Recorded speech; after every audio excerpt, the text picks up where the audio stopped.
Thank you very much, John. And it is really a tremendous pleasure to be in Ballymoney. And I have to say, of the various rallies and meetings that we've done over the past couple of months, Ballymoney is the first place where it hasn't been raining, and it's a lovely, lovely evening. So I'm very pleased to be here in Ballymoney. I'm also pleased to be sharing the platform tonight with the two pro-union, anti-protocol leaders of unionism, Jim Allister and Sir Geoffrey Donaldson. I keep thinking that sometimes when I'm at one of these rallies, at the last minute, somebody called Doug Beattie might rush up and be on the platform, but that hasn't happened so far. And I'm also absolutely delighted that Ben Habib is here again. I mean, Ben is one of those people without whom we would not have taken the legal action. He comes over every rally from London at his own expense. He is totally committed to oppose the protocol and has done so much on the mainland to really get the message across. So it's really good to have Ben here tonight, and I know you're looking forward to it.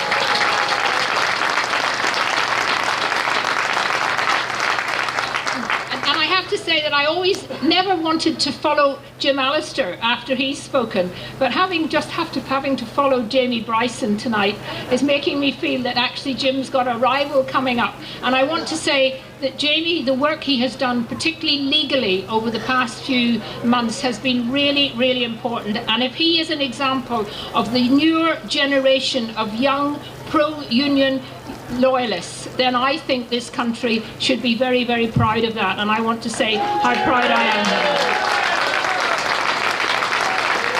Now, I campaigned strongly for Brexit.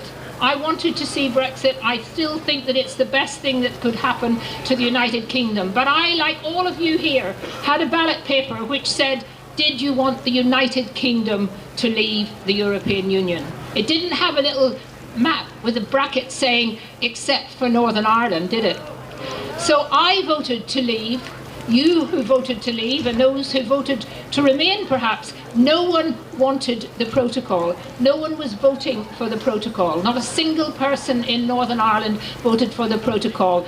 And I'm rather fed up with those people in, for example, the Alliance Party, who keep trying to ignore the protocol and talk about Brexit. Northern Ireland did not get Brexit. That's the problem. We didn't get it. We were left with the protocol. So let's put that right out of the way. I also have to say that unlike both Jim and Sir Geoffrey, I did support the Belfast Agreement back in 1998. I was torn. I didn't like an awful lot about it, but like many of you here tonight, you probably did vote for the Belfast Agreement. And you voted for it, and I supported it because it had that principle, that underlying absolute principle of the consent of the people of Northern Ireland to any change in their future constitutional status. We thought consent meant consent. And what we have seen more recently, and indeed over many years now, but particularly recently, that principle of consent being whittled away piece by piece. First of all, there was the situation where suddenly the cross-community aspect of the Belfast Agreement was changed, so that when it comes to, and hopefully the protocol will have gone by then, and if it hasn't gone, there won't be an assembly to vote in 2024, but if there did happen to be a vote, it now has to not be by cross-community consent. Everything else has to be done that's important, but the most important issue was changed just like that to get rid of the cross-community consent. And then we saw what the appeal court said, that consent didn't really matter, because ultimately, as Jamie said, the end product, as long as we still are officially, constitutionally, officially in the United Kingdom, everything else can be taken away. Everything can be changed, but ultimately the consent principle has gone. So I have absolutely no sorrow at all in saying that I'm sorry I voted for the Belfast Agreement, and I think there's an awful lot of people who are also sorry, and I think we owe a vote of thanks to those who knew that it was not going to work. I have to say tonight, that I do feel, coming back now to live in Northern Ireland, having been away and being in London, but keeping an eye on what was happening and always keeping an interest in particularly the Northern Ireland football team, which I always tried to get to every match. I do genuinely feel now, and I know it's been said in the past, but I genuinely feel that Northern Ireland is facing a huge crisis. And we are at a very, very important time in our history. We have these elections coming up in May. And I know it's very easy for political parties to blame other political parties. I've done it all my life in terms of Parliament. It's always somebody else's fault. But I think in these elections, we really have to look at the big picture, and we have to put our country before our party. And if that means that you have to vote sometimes, particularly in this particular election where you vote 1, 2, 3, 4, whatever, if you have to sometimes then kind of almost, close your eyes, but actually vote for a candidate maybe you don't like at all, or for a party you're not very fond of. But if it's a pro-union, anti-protocol party, then you must make sure your vote is passed down. That is the only way that we can ensure that pro-union members will be elected, and that's a very, very important part of what is coming up in May.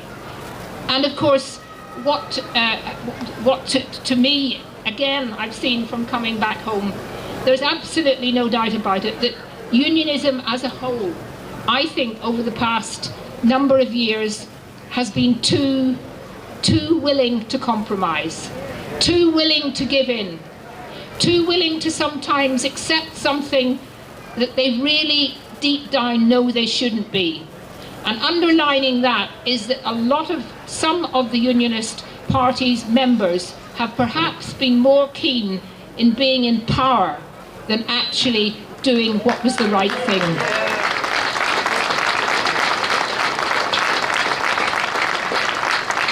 So I support the parties that have said that they will not go back into the Assembly until the protocol has gone.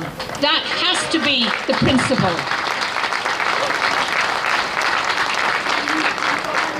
And I cannot understand how any member of any unionist party or any person who feels that they support the union can actually not see that going back in and leaving the protocol as it is just confirming and establishing that we are prepared to accept the protocol.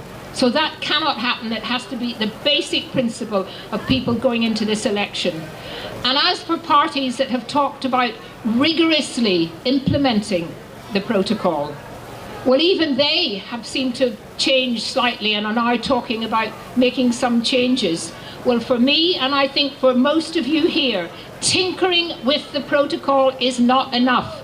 We don't want just a fewer checks. We don't want just a little bit of putting off more grace periods. And remember, not all of the protocol is being implemented at the moment. We're only seeing the bits that they've had to go ahead with.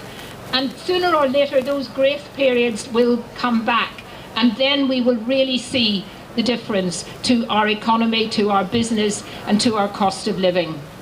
And you look at what happened this week in Parliament, where the Chancellor of the Exchequer had to come to the Parliament and actually admit that he wanted to reduce VAT, which we can now do because we've left the European Union, to zero on energy, green energy. But he had to actually say we can't do it in Northern Ireland because the European Union is controlling what is happening on our trading issues. We cannot allow a situation where, as Jim Allister has said from the beginning, a foreign power is ruling us with a foreign court. That just cannot be acceptable. And as I said before, any pro-union person could not possibly accept that. So my message really today is thank you all for turning up for coming out, for speaking out. Every single one of you can make a difference. Every single one of you can talk to your neighbours, to your friends, explain the importance of this election.